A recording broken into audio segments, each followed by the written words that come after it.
months ang pagsala sa mga Gen Z artists para sa youth-oriented series na Zoomers.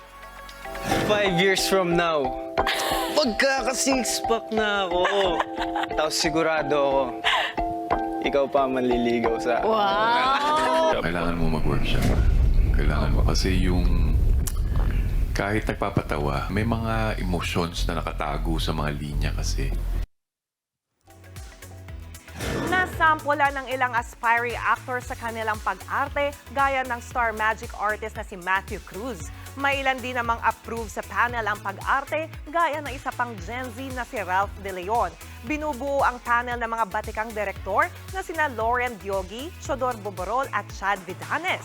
Ang mga mapipili ng panel sa Gen Z talent ang bibida sa online series na Zoomers. Napapanood ngayon ang Zoomers dito sa TV5 bago mag-frontline tonight.